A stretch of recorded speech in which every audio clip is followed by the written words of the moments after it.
Y uno, señor director, buenos días pueblo dominicano, buenos días nación, buenos días el mundo, a través de la red, de su programa estelar de la mañana, Democracia TV, para compartir con ustedes. En el día de hoy tenemos a nuestro hermano Alfonso Torres, que también estará fácilmente la próxima semana, un par de días en la conducción de este espacio, ya que voy a salir un par de días. Pero eso lo hablaremos más luego, ¿verdad? Entonces hoy ha sido un día maravilloso para toda la capital, una lluvia tempranito, hay gente que todavía siguen durmiendo porque piensa que son las 7 de la mañana, ¿verdad? Pero definitivamente que la mañana de hoy ha sido muy agradable, ¿eh? Un buen café o un buen té. Así que gracias a la chica que nos sirven este café tan bueno en esta mañana. Nos faltó uno porque ustedes saben que yo siempre peleo por uno más, ¿verdad? Pero esa es la cuestión de la breve de la historia. Para compartirlo con ustedes. Un día como hoy, pero del año de 1858. El problema con Pedro Santana, ¿verdad? José Desiderio Valverde decide renunciar de la presidencia de la República por problemas con Pedro Santana. Para que ustedes vean que Pedro Santana dio mucha agua de beber. Hizo renunciar al presidente José Desiderio Valverde. Eso fue un día como hoy, pero del año de 1858. La verdad que Pedro Santana le dio agua de beber. Y miren cómo sigue la historia en el tiempo. Uno le da agua de beber al otro y el otro al otro. En todos los sentidos. ¿Eh? Porque miren, Danilo le ha dado agua de beber a Leonel. Y Miguel le ha dado agua de beber a Hipólito, ¿verdad? Pero entonces, Jacobo le dio agua de beber a Peña. Pero entonces Salvador le dio agua de beber a don Antonio, ¿verdad? En el Reformista no. Porque en el Reformista ustedes saben que Balaguer tenía una estrategia muy férrea, ¿verdad? Y cada vez que uno trataba de sacar la cabeza, le decía, no mueves esa tecla porque te hunde. Y la historia ha sido como una cadena siempre, pero esa es la historia, ¿verdad? Entonces usted tiene que tratar de escribir su propio nombre, ¿verdad? O que alguien lo escriba por usted. Eso es importante. También en el año de 1866 son celebradas en el país las primeras elecciones presidenciales y resulta ganador el general José María Cabral. Eso también para la historia. José María Cabral, ya en el año de 1866, ustedes saben que ya en esa época también iba surgiendo varios prospectos para la presidencia de la República y entonces viene uno 10 añitos más tarde, 10 no, 13 añitos más tarde más o menos, llega entonces el famoso Ulicero y ya ustedes saben que se tira desde el 79, se entra a los años de 1899 y ustedes saben cómo pudieron sacarlo del poder. Por allá en Moca lo lincharon. Eso es la breve de la historia en el aspecto nacional. Y en el aspecto internacional, entonces, la ciudad de Quito dice que es trasladada con el nombre de San Francisco de Quito. Eso también para el recuerdo de la historia, porque obligatoriamente esto ocurrió en el año de 1534. Vamos a irnos a una brevísima pausa para entonces entrar, ¿verdad, Alfonso, con el joven? ¿O usted quiere tomar un turno breve? Deme un turno. Tome su turno breve, hermano, tome el güiro. Dios me mire, saludo país, alegría de estar con usted, hermano, Dios me, y con ustedes que están en su casa siguiendo como siempre Democracia TV. Aquí la democracia es una realidad. Yo me quería mandar una pausa y no dejarme hablar, pero no, la democracia se impone. Dios me mire, lo que pasa en el mundo civilizado. En Alemania, el expresidente Christian Wolff va a juicio y a él le propusieron que pagara una fianza, una multa ahí de 20.000 euros y no tendría juicio, el expresidente. Y él dijo, no, vamos a ventear, a poner en claro todos los documentos que hay, vayamos a juicio. Es decir, no tiene temor a acudir a la justicia a defender su buen nombre. Y entonces en estos países nuestros, por ejemplo, República Dominicana, un expresidente se niega a ir a un juicio y entonces busca toda la chicana del mundo, a pesar de que se blinda judicialmente, aún teniendo los jueces a su favor, porque son suyos, no quiere que le conozcan un juicio y torpedea y lleva una turba a la fiscalía para ofender al abogado, al ciudadano que anda persiguiendo justicia. Esto es interesante. Un expresidente en Alemania dice, no, yo no voy a pagar 20.000 euros para dejar la cosa ahí. Me están acusando. Veamos en la justicia, transparentemente, la fortaleza de los documentos con los que me están acusando. Una buena lección para los dominicanos y para aquellos que se resisten, aún llamándose demócratas, se resisten a ir a la justicia. Esto es interesante, hermano Diomedes. Lo que pasó... ¿Cómo le llaman al expresidente? Christian Wolff. Un nombre alemán ahí, yo no sé alemán, yo apenas hablo el de japonés. Muy bien. La imagen que se presentó en pantalla, primera plana, lo de San Cristóbal, una mansión que se supone, dicen las autoridades, sería el más grande almacén de droga que tendría la República Dominicana y el Caribe, si no detectan con tiempo lo que estaba pasando ahí. Aquí siempre hay un escarceo con el tema de la droga, pero no hay voluntad política para llegar al fondo de las cosas. El senador Porbaní dice, vieja administración de la Dirección Nacional de Control de Drogas sirvió como cártel de la droga en la República Dominicana. Pero nadie cae. Esto lo está diciendo un senador de la República, naturalmente. En este país, donde la institucionalidad se ha cualquierizado, un senador es cualquier cosa. Pero hasta en Haití, un senador es una autoridad. Y entonces, con estas cosas que ha estado diciendo Wilton Guerrero desde hace 4, 5, 7 años, es para ponerle atención judicialmente al tema del narcotráfico. Porque él ha estado levantando el dedo contra la Dirección Nacional de Control de Drogas. Y vuelve y lo reitera. Vieja administración de la DNCD sirvió como cartel de la droga.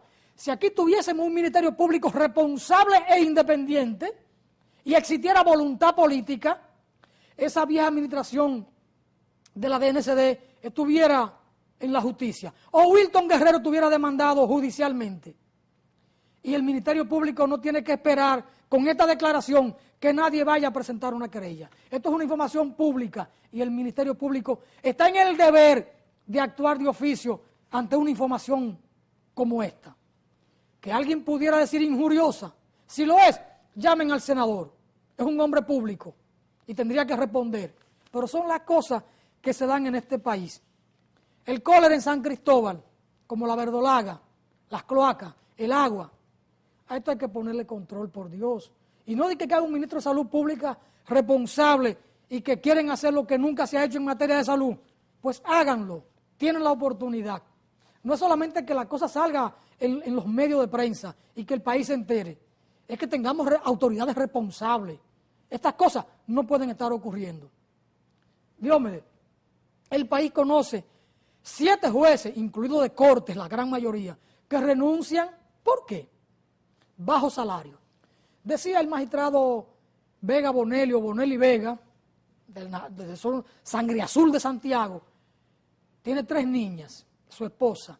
Él no puede vivir dignamente con 150,000 pesos de salario. Y él tiene razón. Y yo le concedo la razón. Y es de justicia que él renuncie, porque le está diciendo al país, con dignidad no puedo vivir con ese salario. No puedo vivir dignamente con ese salario. Pero mire, él está poniendo el dedo sobre la llaga a un tema crudo. que la clase política en la República Dominicana no quiere poner atención a esto. Él dice, mi familia y yo no podemos vivir con dignidad con 150,000 pesos. Pero esa clase política que ve estas cosas, le quiere pedir a los obreros, a los trabajadores, que vivan con 6, con 7, con 8 y con 12,000 pesos. A una enfermera que viva con 12,000 pesos. Aquí hay, hermano Diómenes. Aquí hay, hermano Diómenes, 17 salarios mínimos en este país. Esto es una irresponsabilidad política. A un maestro le quieren pedir, le negaron que viva con 15,000 pesos por tanda. Ese fue el escarceo. Por eso, el maestro Hidalgo, que es el presidente del sindicato de los maestros, que es del comité central del PLD, está a la cabeza de las movilizaciones de los maestros, porque él sabe, él es formador de maestros, es un hombre íntegro, que no puede vivir un trabajador de la educación con 15,000 pesos. Y se han negado a reconocerle un salario por tanda de 15,000 pesos. Y lo que le admitieron fue 11 o 12,000 pesos al maestro. ¿Y qué diferencia hay como seres humanos entre un maestro y este juez que dice que no puede vivir con dignidad con un salario de 150,000 pesos? Bueno, pero es que ninguno puede vivir porque Puerto Plata renunció ayer. Sí, uno más. El presidente pero también. Pero claro, ¿y qué ha dicho Jenny Berenice? Pero eso da que varios fiscales de los mejores del distrito han renunciado por los bajos salarios. También. Y entonces la clase política de este país, ¿dónde está? ¿O es que ellos no ven que los obreros, que los trabajadores, que los agrónomos ganan? Mire. ¿Cuánto gana un agrónomo? Oiga esto. El ministro de Agricultura ofreció una rueda de prensa con bombos y platillos para anunciarle al país que hay un aumento de salario a los agrónomos, a los ingenieros agrónomos, para ponerle 15,000 pesos de salario, porque están con 8,000 pesos los ingenieros agrónomos. Esto da vergüenza. Aquí hay una clase política irresponsable. Por eso yo siempre digo, hermano Diómedes, que este país es un barril de pólvora que en cualquier momento tiene que explosionar. Entonces, usted no quería que yo dijera estas cosas, pero tengo que decirlas. Si usted quiere, ahora vayámonos a la pausa para recibir entonces. No, antes de usted irse a la pausa, yo quiero decirle a usted que yo tengo mucha preocupación por la justicia, porque esto que está ocurriendo puede ser una escalonada de que todos los jueces se vayan. Tienen que irse, que renuncien.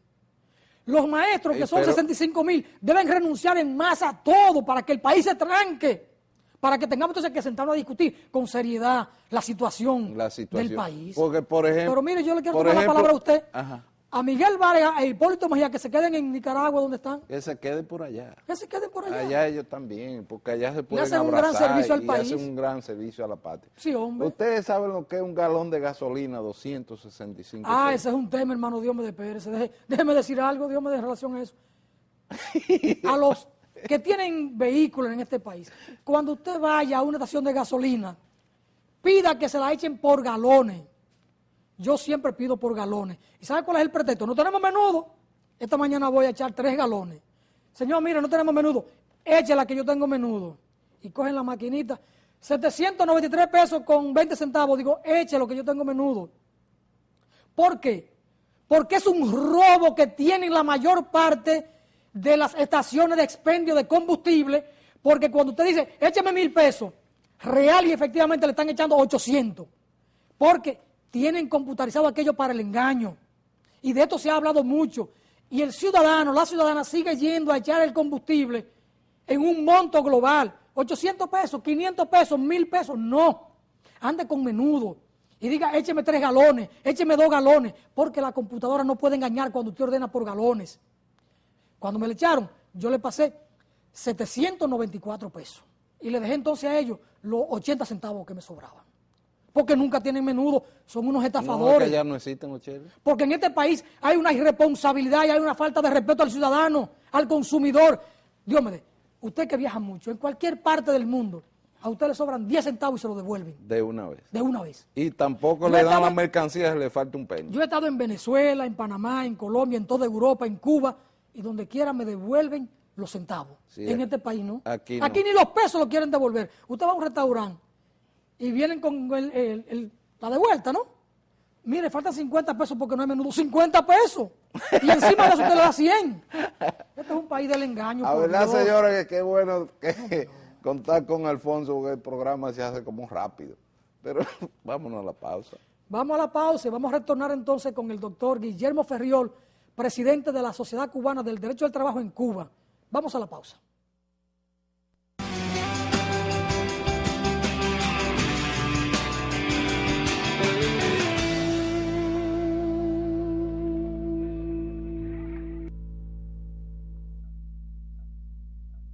Bien, señores, continuamos aquí hoy en este toque de queda con el doctor Alfonso Torres y Ulloa. Y ahora ya integrado el magíster Guillermo Ferriol Molina, miembro de la Junta Directiva Nacional y presidente de la Sociedad Cubana de Derecho Laboral y Seguridad Social. Bueno, y Alfonso que estaba hablando de los salarios. Pero yo hice un cálculo ayer breve, cuando presentábamos al magistrado de Puerto Plata, que renunció porque le pagan 125,000 pesos. Y entonces Alfonso trajo hoy a Bonelli de Santiago, con 3 niños y una esposa, ¿verdad? O sea que estamos hablando de 5 personas. Entonces cuando usted va a un resort, si pagan 5,000 pesos por persona, son 25,000 pesos, ¿verdad? Pero eso equivale a que en el año yo pienso que no pueden ir a un resort en familia, ¿eh? Porque si ustedes van, por ejemplo, a La Hamaca, aquí a Boca Chica, ustedes saben que paga una noche por persona $140, ¿verdad? Entonces, son de las cosas que uno ve en disyuntiva, pero cuando usted analiza bien, un policía, por ejemplo, en Estados Unidos, gana $65,000 en el año, ¿verdad? Sin embargo, un juez, presidente de una corte, gana 125,000 pesos. Estamos hablando de aproximadamente $3,000. Pero eso equivale a que 12 por 3, ¿cuánto le da a usted? Le da 36,000, ¿verdad? Entonces un policía en Estados Unidos gana casi el doble de lo que gana un presidente de corte. Pero si usted se va a Venezuela, para que ustedes vean por qué las cosas hay que ponerla cada cosa en su lugar, también un policía gana alrededor, igualito que lo que gana, por ejemplo, un juez presidente de corte aquí, porque gana $1,500 y gana $2,000, por ejemplo. O sea, está ganando alrededor de $24,000. Eso es en el aspecto de los salarios. Un policía raso estamos hablando. Pero si usted coge y se va a Ecuador, un policía anda rondando los $600. Y $600 ahora mismo son 25,000 pesos. Pero aquí un policía gana 6,000 pesos. O sea, estamos hablando de $150.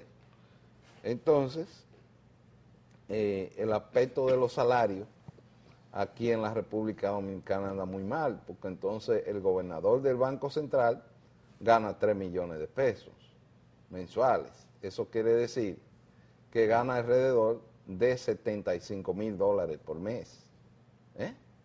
Mientras usted, para ganar $75,000 tiene que durar como presidente de una corte, una comparación, tiene que durar para ganar esos $75,000 3 años de trabajo, mientras usted tiene que durar un mes para ganar $75,000, que es el caso del Banco Central, del Banco de Reserva, ¿verdad?, de la Superintendencia de Banco, y de todos esos miembros de la Junta Monetaria andan rondando los 2 y 3 millones de pesos mensuales. Entonces es una disyuntiva muy fea en los salarios, porque es demasiado injusto.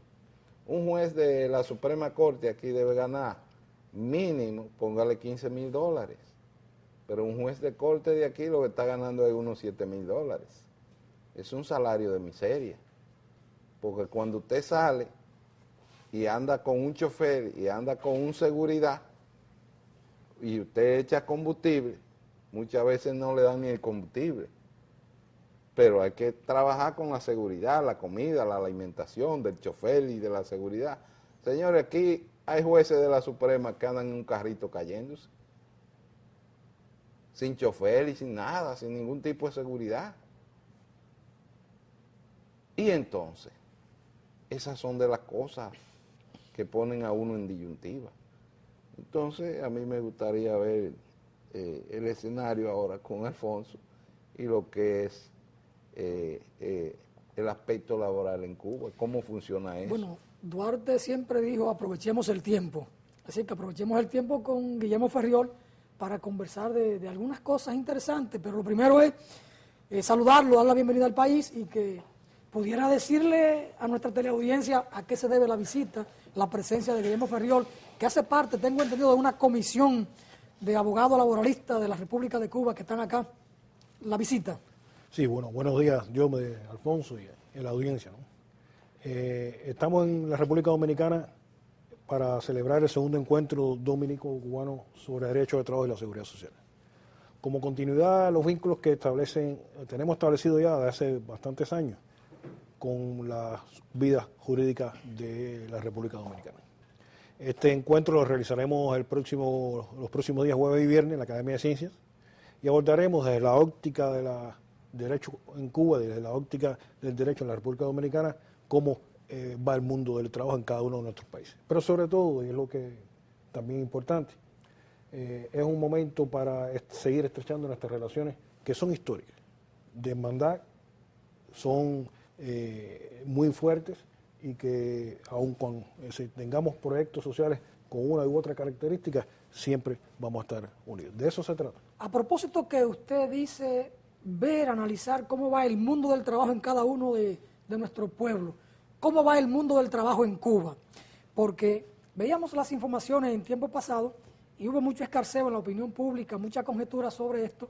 El Estado cubano tenía una gran carga de empleomanía, como que todos los trabajos, o en lo fundamental, quizás más del 90%, eran trabajadores estatales, y que ha habido una liberación de empleo del Estado para que la gente pase a iniciativas particulares, privadas, en el ejercicio del trabajo, en el ejercicio económico.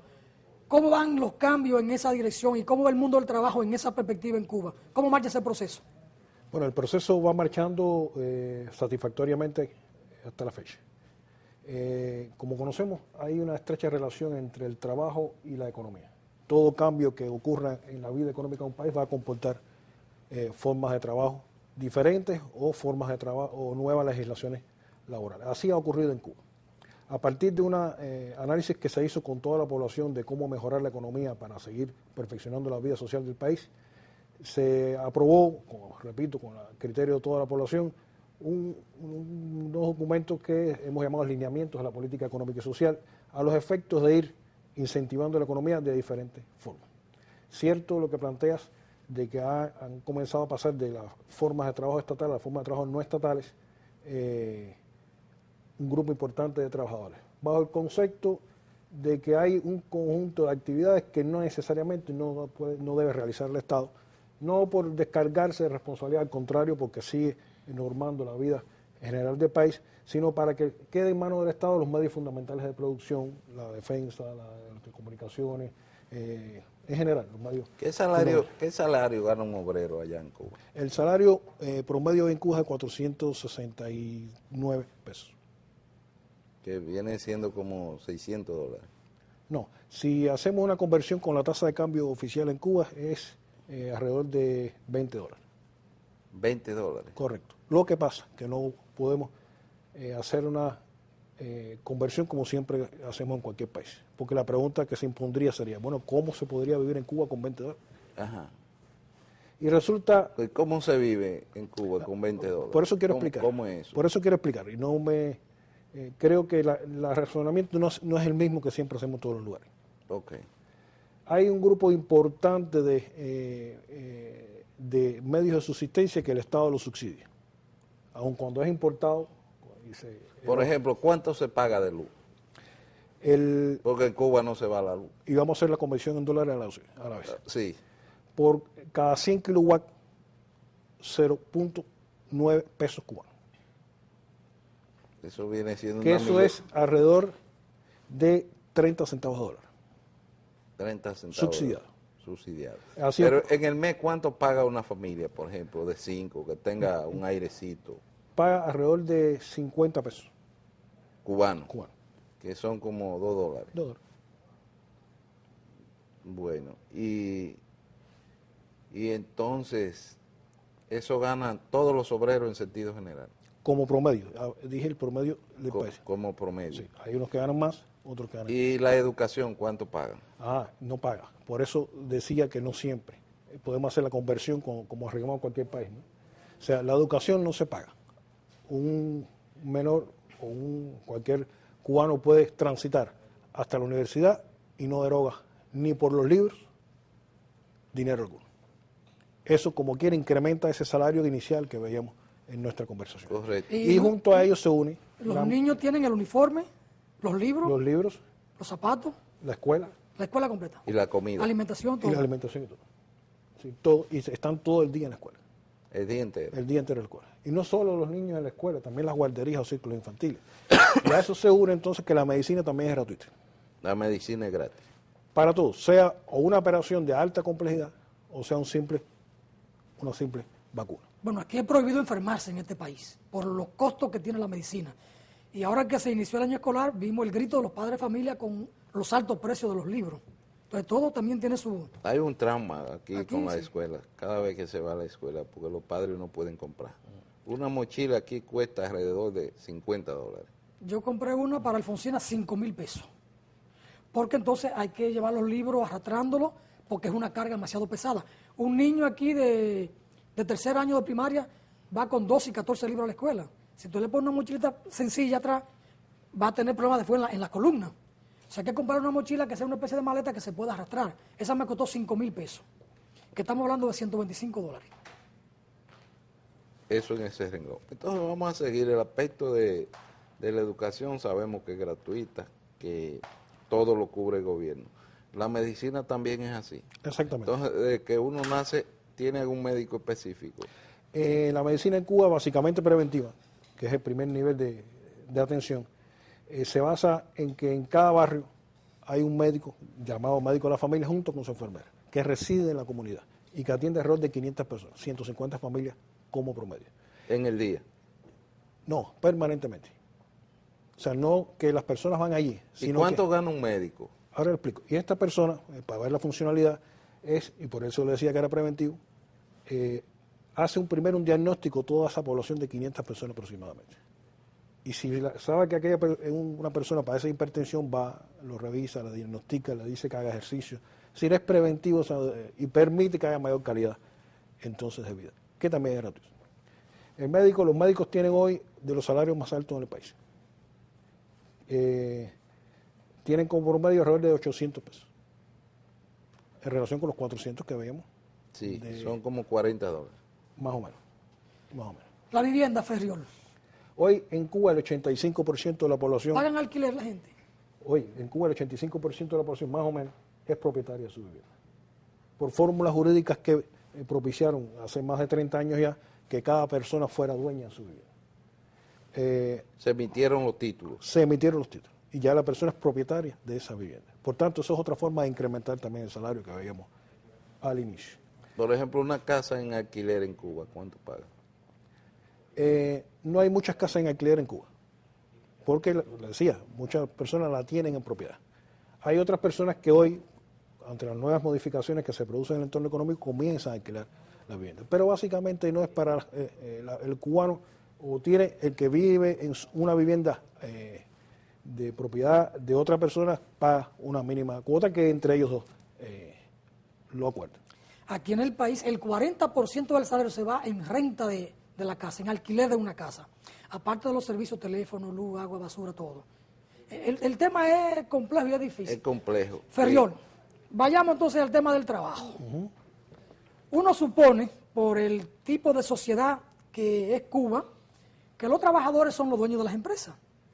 ¿Qué sentido entonces tiene el derecho del trabajo, la sindicalización, el derecho laboral para esos trabajadores si son dueños de la empresa? Los trabajadores en Cuba tienen que recurrir a los tribunales para defenderse o para reclamar frente a algún patrón, a la empresa como tal. Sí, muchas veces... Porque eso... Sí, muchas veces no Entonces realizan... me imagino que el derecho laboral en Cuba es diferente al derecho laboral en el resto de América Latina, por el tipo, por la naturaleza de sociedad. No es diferente en cuanto a los procedimientos ni en cuanto a las instituciones. Existen las instituciones que reconocían el derecho al trabajo en el mundo general, lo que quizás la operacionalidad es un tanto diferente. existe toda la empresa, o sea, muchas de las empresas son empresas propiedad del Estado. El Estado sitúa para ese lugar a un directivo en nombre del mismo, que es el quien administra ese lugar. Propiedad del Estado, y la administración la realiza una persona que se sitúa por el Estado. Es cierto lo que tú dices, la empresa es propiedad social, pero eso no contradice la posibilidad de que en un entorno pequeño de una empresa existan conflictos laborales. Porque existe una administración que es la que gestiona, pero también existen los trabajadores que son los que cumplen las funciones diversas que hay. Y puede haber problemas de capacidad de trabajo, nosotros la llamamos idoneidad, o puede haber problemas disciplinarios que se aplica una medida disciplinaria, y todo este tipo de incidencias, o puede haber una reclamación de cualquier tipo. Y este tipo de incidencias generan, como en cualquier parte del mundo, posibles reclamaciones a resolver por órganos de solución de conflictos, que en nuestro país se inicia en los propios centros de trabajo. No va directamente primero al tribunal, sino después, porque a partir del año 1998, después de una experiencia de más de 6 años, se valoró la posibilidad de que es mejor que inicialmente los conflictos de trabajo se desarrollen y se solucionen en el propio lugar de trabajo. Y por tanto, en los centros de trabajo hay constituido lo que denominamos órganos de justicia laboral de base, que son, digamos, tribunales del centro de trabajo, integrados por representantes de la administración, de sindicatos y de trabajadores, que son los que primeramente ven ese conflicto.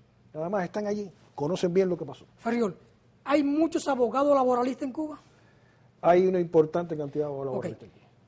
¿Cómo entonces el trabajador que es víctima de un abuso, de una arbitrariedad o lo cancelan sin causa, se defiende? ¿Él contrata un abogado? ¿Y cómo puede un trabajador pagar un abogado? ¿O los abogados cómo ejercen en función de la materia laboral? Correcto. ¿Y qué gana un abogado?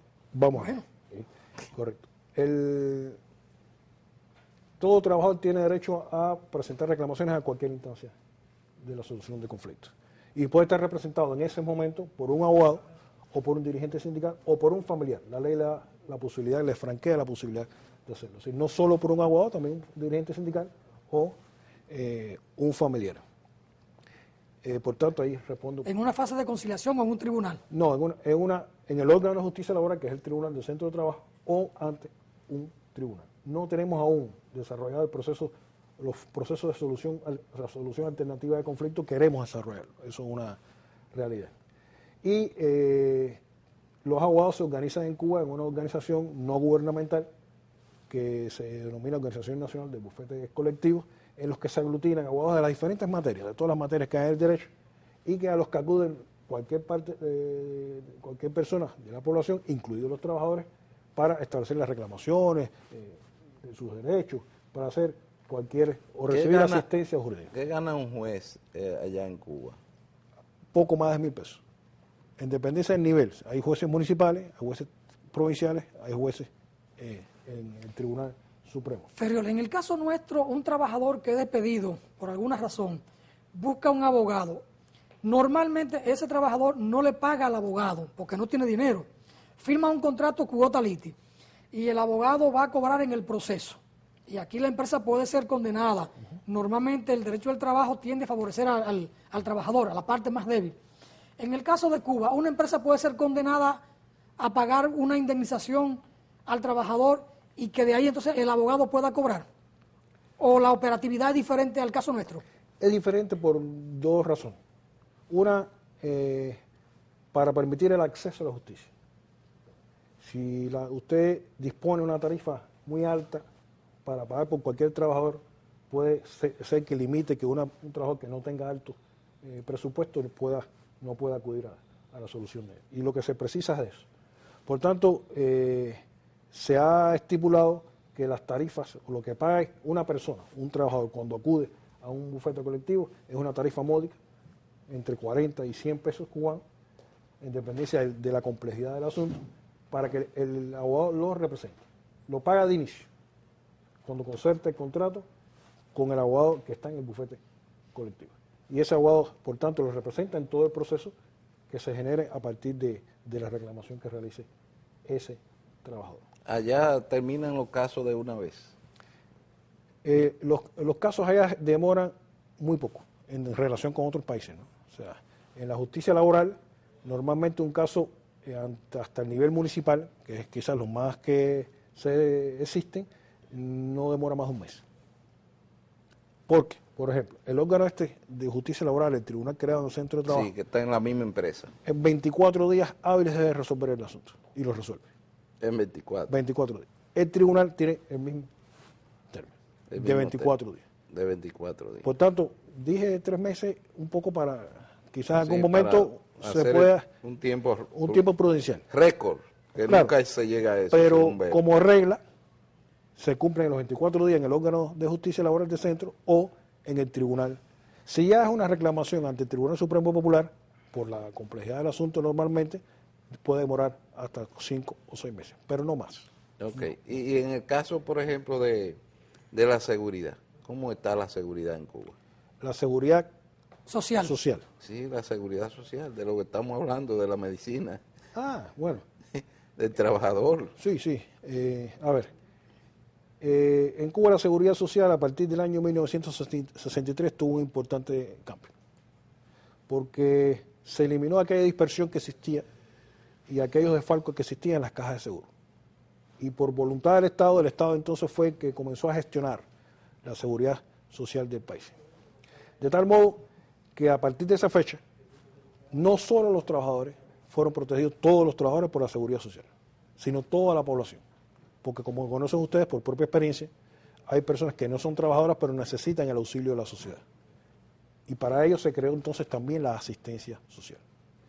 En el año 2009 modificamos, en la modificación más reciente, la Ley de Seguridad Social, que mantuvo aquellos derechos y garantías que en esa materia tienen la población en general en todo el país. Por tanto, nosotros decimos, y así es, que el 100% de la población cubana está protegida por la seguridad. ¿Hasta los cuántos años trabajan los cubanos para la pensión? Esa fue una de las ¿Cuánto es la pensión? Esa fue una de las modificaciones que acontecieron con el año 2009 ante el envejecimiento poblacional que se genera en la sociedad cubana, porque hay una alta expectativa de vida. Hoy, por ejemplo, la expectativa de vida en Cuba es 79 años. 79, pues es excelente. Sí, las mujeres viven 82 años, viven más que nosotros, y nosotros un poco menos de 79. Y hubo un momento, por diferentes razones, sobre todo económicas, recordemos que se mantiene el bloqueo de Estados Unidos contra Cuba y la falta quizás de medios financieros, y que también necesitamos perfeccionar mecanismos económicos internos, disminuyó la tasa de natalidad del país.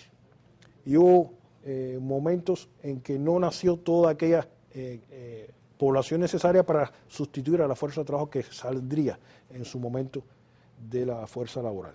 Por eso en el año 2009 se incrementó la edad de jubilación de 60 años los hombres a 65 y de 55 años las mujeres a los 60. Okay. Claro, si uno lo ve... ¿De cuánto es el salario de la pensión?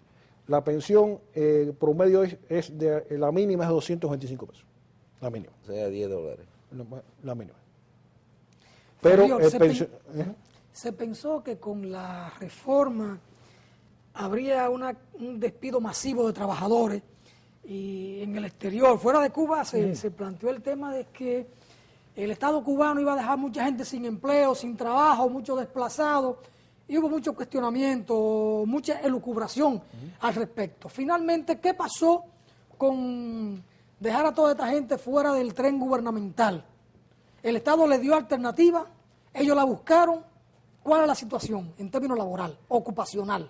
Sí, eso incluso se manejaron cifras en el país, en discursos oficiales, en discursos incluso del presidente del país. Y se manejó la cifra que para todos, incluso para ustedes y también para nosotros, un poco de inicio resultó significativa, ¿no? Que era de que quizás quedarían o se transformaría desde el punto de vista laboral el estatus de 1,5 millones de trabajadores. Ese proceso en realidad no aconteció de ese modo, porque eso fue un cálculo quizás que inicialmente se hizo, pero se ralentizó el proceso, se enlenteció el proceso. Se hizo lento. Por la propia naturaleza del proyecto social. Si somos un Estado básicamente de trabajadores, no puede de pronto. ¿Y eso qué provocó? que han ido poco a poco, de modo más lento, pasando a la vida, a la gestión no estatal, trabajadores para que no queden sin empleo, para que no queden sin manutención. Y hoy, por ejemplo, hay ya 436.000 trabajadores por cuenta propia, autoempleados, y hay una importante también cantidad de trabajadores que pasan a cooperativas, a formas cooperativas de trabajo. Por tanto, no han quedado desplazados, no han quedado sin vínculo laboral. Volviendo entonces al tema del derecho del trabajo y al derecho laboral como tal, si ahora hay 436.000 trabajadores por cuenta propia que ya no dependen del Estado, esto obliga a una revisión de las normas laborales del Código de Trabajo, porque ahora son empleados privados, digamos, de alguna manera, o empleados independientes, y tendrá que revisarse la norma procesal laboral. Si todo el ordenamiento jurídico en materia laboral tendrá que ser revisado. Sí, precisamente. ¿Hay en marcha algún proceso legislativo en eso? Sí, precisamente por eso que tú planteas y por lo que yo decía al inicio de que toda modificación en el entorno económico impacta sobre la legislación laboral, hoy se está discutiendo en todo el país el anteproyecto de Código de Trabajo. Es una legislación que todos los trabajadores, y no solo los trabajadores, sino toda la población está emitiendo sus criterios, dirigido por el movimiento sindical y incluso el propio día que veníamos hacia acá, conocimos la noticia que se ha a precios módicos, el precio de $1, el tabloide con el anteproyecto de Código de Trabajo se vende a toda la población para que todos conozcan las normas y las transformaciones. $1 cubano. Sí, y $1 cubano. Las transformaciones. Es decir, todos tienen, al estilo de cualquier tabloide, todo ese anteproyecto y todos van a emitir criterios. ¿La población puede participar en la discusión de una reforma legislativa? Sí, en este caso, como en materia laboral, los sindicatos, la Central de Trabajadores Cubana participa en la discusión. Sí, participa. Y los abogados que usted representa en la sociedad del derecho al trabajo, los legisladores también. Sí, participa toda la población, cada uno desde su forma de organización. ¿Y al final quién decide? Te explico ahora. La forma básica que hoy se está en este tipo de análisis del anteproyecto de Código de Trabajo lo está coordinando la Central de Trabajadores de Cuba, los sindicatos en el país. Que en asambleas sindicales recibe los criterios de los trabajadores. La sociedad nuestra de derecho laboral ha realizado varias sesiones abiertas de intercambio entre los juristas. Y el proceso culminará cuando ya emitido y conciliados los criterios de todas las partes, se lleve a la Asamblea Nacional del Poder Popular, que es el máximo órgano legislativo del país, y se apruebe como ley. Así ha ocurrido en todas las legislaciones de carácter general, como la ley, por ejemplo, de seguridad social. Señor, la comisión que ustedes presiden, ¿quiénes más la integran? Bueno, la Sociedad Cubana de Derecho Laboral es una de las 11 sociedades científicas que hoy tiene la Unión Nacional de Juristas de Cuba. Hoy en la comisión que fuimos encargados de venir para acá, además de mi persona, está con nosotros la doctora Vivian Elear Pascual, que es vicepresidenta de nuestra sociedad y presidenta de la Sala Laboral del Tribunal Supremo Popular, y la doctora Georgina Cambeck Torres, que es la abogada litigante y secretaria de la Sociedad de Derecho Laboral. Los tres vamos a exponer en el evento que jueves y viernes tendremos la Academia de Ciencias e intercambiaremos, ya lo hemos hecho durante estos días, con varios abogados. ¿Ustedes como sociedad tienen algún convenio con una entidad de República Dominicana o lo pueden establecer ahora en esta visita? Sí, es la idea de esta visita establecer un convenio de colaboración para seguir fortaleciendo aún más nuestros vínculos con la Asociación de Abogados Laboralistas Dominicana, Abogados Laboralistas, y también prevé firmar un convenio de colaboración con la Comisión Jurídica de la Academia de Ciencias de la República. Muy bien. Bueno, el tiempo se nos fue, Ferrioli, hermano Diomedes. Hágale usted llegar a nuestro hermano Arnel Medina Cuenca, vicepresidente de la FICA, nuestro saludo, nuestro afecto y nuestro aprecio. Así Claro, es. sí lo haremos. Vamos a ver si nos juntamos con él en noviembre. Ahora en ¿verdad? noviembre vamos al Congreso de la Abogacía 2013. Sí. Los esperamos por ahí entonces. Es muy importante. Bueno, señores, ustedes saben que estamos hablando del derecho laboral cubano. Ustedes saben por qué Fidel y Raúl tienen todos estos años ahí. Ya ustedes ven el ejemplo. Allí todo es gratis, ¿verdad? Y eso hace de que entonces la población siga creyendo en este sistema de lo que es la sociedad en Cuba. A ustedes darle las gracias por la sintonía y como siempre Alfonso Torres y un servidor siempre estamos a la expectativa con ustedes. Así que muchas gracias al presidente de la Sociedad Cubana de Derecho Laboral, al doctor Guillermo Feriol Molina. Buenos días, bendiciones.